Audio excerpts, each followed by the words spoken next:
কি যেন চেয়েছিলাম, তারাপদ রায়ের লেখা। অনেক দিন পরে দেখা।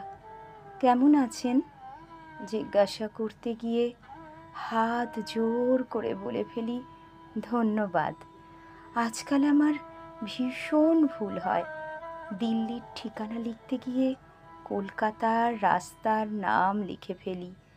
পকেট থেকে রুমাল বার করতে গিয়ে দেশলাই হাতে নিয়ে থমকে দাঁড়াই। কি যেন চেয়েছিলাম। হঠাৎ নিজের মনে হাঁটতে হাঁটতে এক একদিন পুরনো পাড়ার রাস্তায় চলে যাই। কি যেন চেয়েছিলাম। আজকাল আমার ভীষণ ভুল হয়।